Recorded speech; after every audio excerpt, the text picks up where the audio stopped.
I move my chest, that handle stops the wrist from breaking down. So you end up with a byproduct of really good motion. That's what's going to stop the wrist from breaking down. So what's Andy Gorman's thoughts on no taper grips? Well, what my thoughts are is that the hands only trigger if the body stops moving. Okay. The grip's got nothing to do with it. Yeah. Your hands have nothing to do with it. If the body stops moving, there is motion down here. There is, on a 10-foot putt, there's around just over 3 mile an hour motion down there. Right? Now that motion can occur in a pendulum-like manner here, or it can move in a side-to-side stroking manner like that.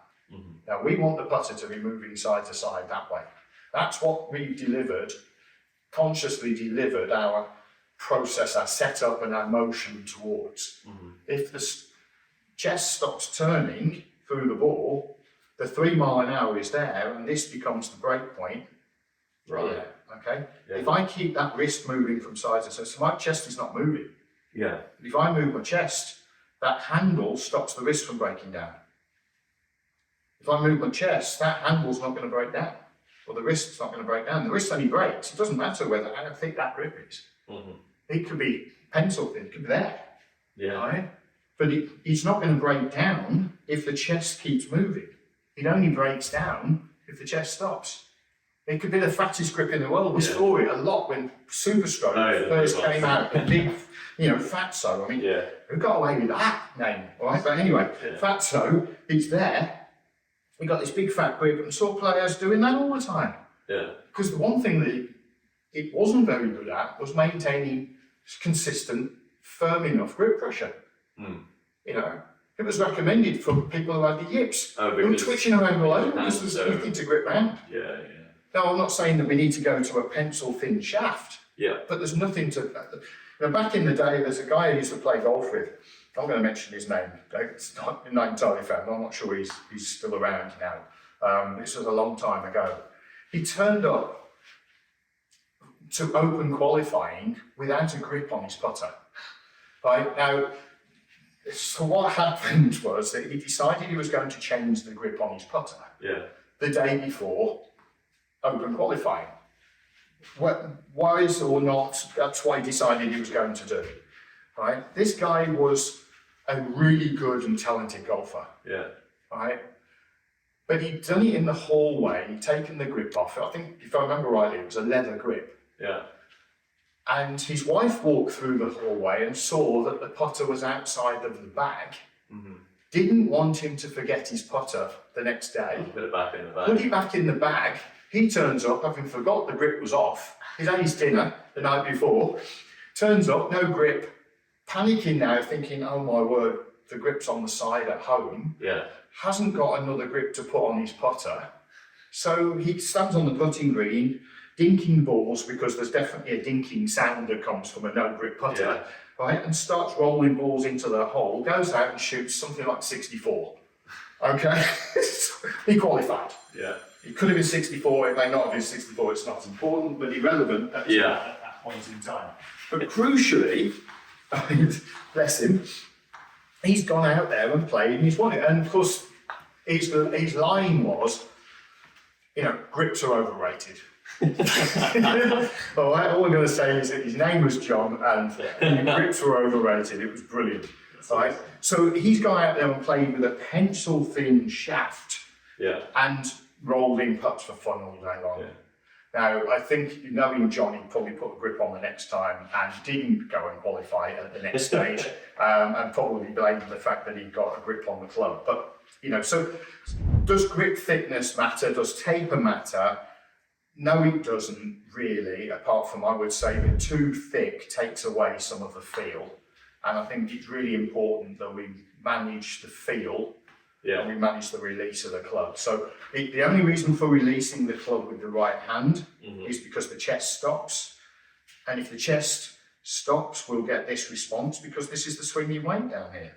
All right. So if we can keep the chest moving, the left wrist will not break down. The right wrist isn't taking over, it's the left wrist isn't carrying on forward, and so it feels like the right wrist is breaking down or taking over the left wrist. You wish you hadn't asked now, don't you? You wish you hadn't asked that question. Yeah. But you know, over the years, I think it's one of the most popular questions that I get asked. Yeah. You know, and grip thickness, you know, taper, no taper, style of grip, whatever. You know, the grip's got to feel good in your hands. Right. But don't worry about it too much. Don't worry too much about it. But I've yet to see a good case, that's a great roll, yet to see a good case for a ball, a putter with a thick grip. Yeah. I know there'll be folk out there that will get upset about that, but that's not for us to worry about at the end of the day. If you like a thick grip, that's fine, but I've yet to see a case that it actually is beneficial. Because you're much more inclined to break your wrist down if that's using it. So just get what's comfortable. Yeah. There we go. But as long as that sternum just keeps moving through the putt, you know, that's what's going to stop the wrist from breaking down. If the sternum stops, there is literally nowhere. This left side will brace, and that's why we end up with a wrist break. Yeah. Right? Keep that moving. There's nothing to stop that from working, you know, from breaking down. That just keeps going. Yeah. Consciously, I'm not actually thinking of anything. Probably the most conscious thing that I think about is lifting the left shoulder.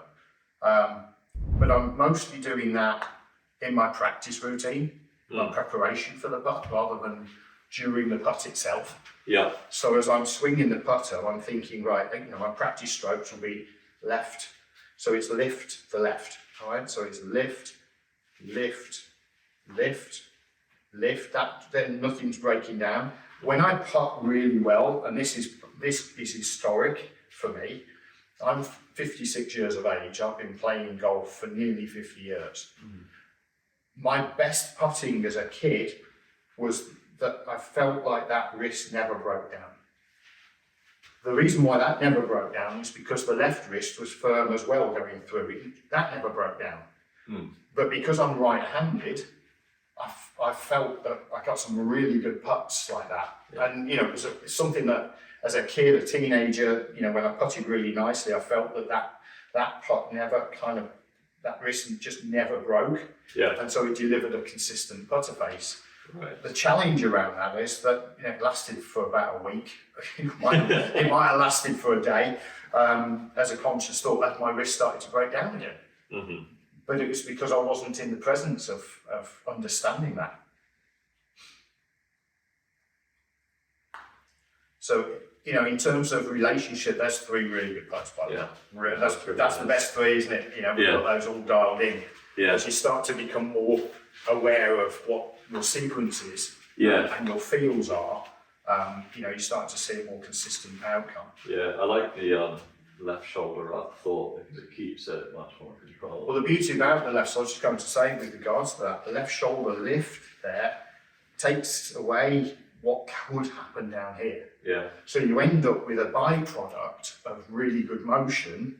You end up with, well, the wrists haven't broken down, so I don't have to think about it, but actually now I'm aware of it, it's nice and solid. It's, and that ball's rolling end over end, I'm picking another ball out of the hole. Yeah. You know, so, the left shoulder is really what's creating the correct sequence. This drill, holding the backswing, pause, and then lift, is, you know, it's making that conscious.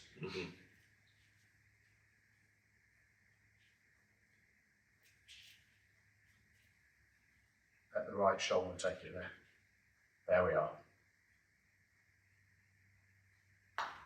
I hit that so hard. But you hit some putts a lot harder than that earlier, so imaginary tee peg is still in the way, okay? I want you to make some putts now where you go back and you don't touch the tee peg, but you're also going to come through from there without pausing. Okay. So it's in the way. I don't want you to touch it. We know that your trigger is prone to swinging the putter a little too far. Yeah. So if we can get that working back and forth without it, then it's going to be perfect. Yeah, I've got a phone call on Wednesday morning back hill. I saw it. I managed to see him in hospital. Now you've got half an inch, maybe 3/4 of an inch to, to play with there, so you shouldn't really hit it. That's great. That's a super putter. Yeah.